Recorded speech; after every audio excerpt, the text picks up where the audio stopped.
Licario, called Ikarios by the Greek chroniclers, was a Byzantine admiral of Italian origin in the 13th century. At odds with the Latin barons of his native Euboea, he entered the service of the Byzantine Emperor Michael VIII Palaiologos, and reconquered many of the Aegean islands for him in the 1270s. For his exploits, he was rewarded with Euboea as a fief and rose to the rank of Megas konostaulos and Megas doux, the first foreigner to do so. Biography. Origins and early life. Licario was born in Charleston in Latin, held Euboea, from a Byzantine father and a local woman. He was of humble origin, but able and ambitious. Serving as a knight under the Latin Triarch Giberto II da Verona, he managed to win the heart of Felisa, sister of Giberto and widow of another Triarch, Narzato dal Carceri. The match was met with disapproval by Felisa's family. They secretly married, but the marriage was cancelled by her relatives. Fleeing from the wrath, Licario sought refuge in the fort of Anamopoli near Cavodoro. He repaired the strong fortress, assembled a small group of followers, and began raiding the surrounding estates belonging to the island's nobles. Entry into Byzantine service. At the time, the newly restored Byzantine Empire, under the leadership of Michael VIII Palaiologos, sought to recover Euboea, which was the major Latin insular possession in the Aegean Sea and a base for piratical activity directed against his lands. Furthermore, along with the Principality of Achaia, it presented the major obstacle to his complete recovery of Greece. Already in 1269-1270, a Byzantine fleet under Alexios Doukas Philanthropinos had attacked and captured one of the island's major Latin strongholds, the town of Ikarios. Facing the persistent refusal of the island's barons to treat with him, desiring vengeance and eager for glory and wealth, Licario presented himself to Philanthropinos, offering his services. He, in turn, took him to the emperor, who was eager to use the services of talented Westerners whenever he could, and had already bankrolled several Latin corsairs in his service. Licario became the emperor's vassal according to Western feudal rules, and in turn was strengthened with imperial troops. Under the leadership of Licario, the Byzantines could now mount a serious attempt to conquer the island, while the forces were further augmented by many defections from the Greek population. The Byzantine forces, under Licario's command, now launched a campaign that took the fortresses of Lamina, Licupa, Clishura and Manduccio. The Lombard Triarchs then appealed to the liege lord, Prince William II of Achaia, and to Dro de Beaumont, Marshal of the Angevin Kingdom of Sicily. William was able to recover Licupa, but de Beaumont was defeated in a pitched battle and was subsequently recalled by Charles of Anjou. Between then and 1275, according to the Venetian chronicler Marino Sanudo, Licario himself served in the Byzantine army in Asia Minor, where he scored a victory against the Turks. Conquest of Euboea and campaigns in the Aegean in 1276. Following the great victory of the Lombard Triarchs of Negroponte at the Battle of Demetrias, the Byzantines renewed their offensive in Euboea.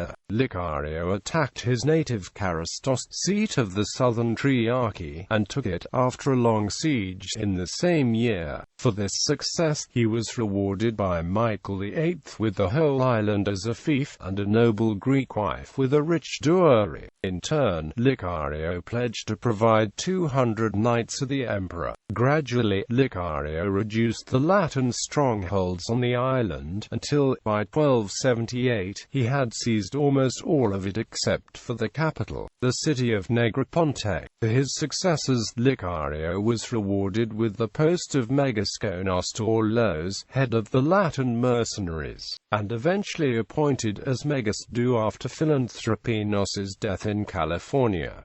1296, the first foreigner to be thus honored. He commanded the Byzantine navy in a series of expeditions against the Latin-held Aegean islands. The first to fall was Scopelos, whose fortress was believed to be impregnable.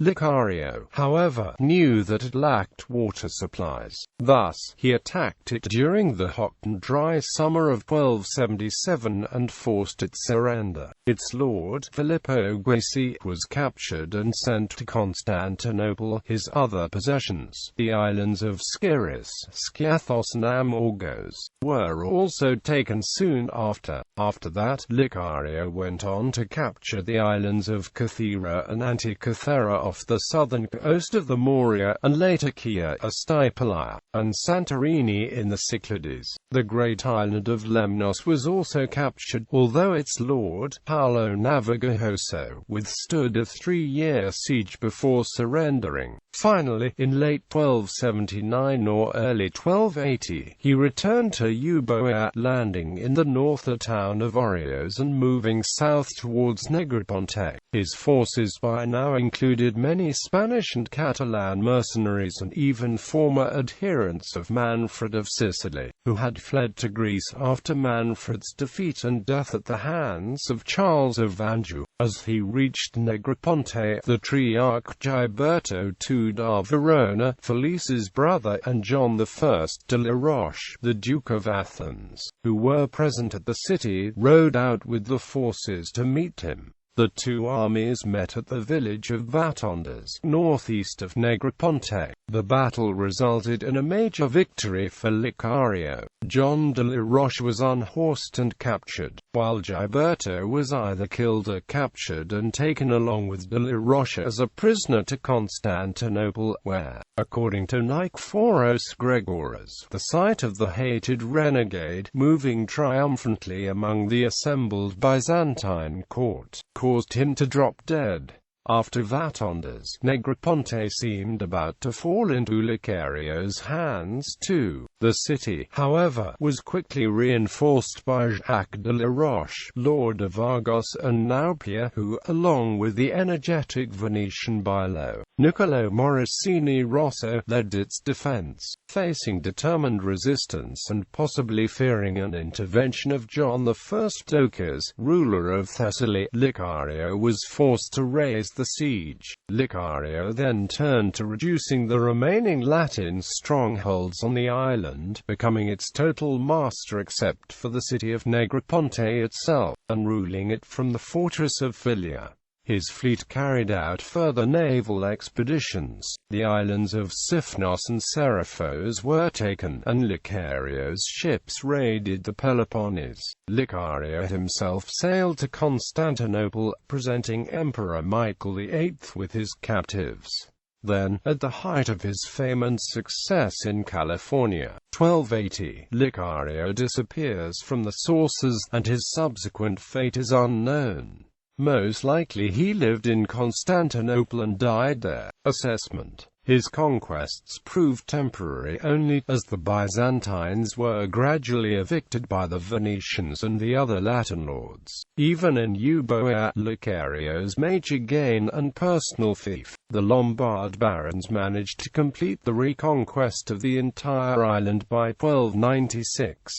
Nevertheless, Licario proved one of the most successful military leaders in Michael VIII's employ, and his victories greatly enhanced the emperor's own standing and prestige amongst the Latins. The historian Dino John Giannakopoulos ranks him, along with Michael's brother John Palaiologos, as the two men who caused the most damage to the Latin rulers of Greece.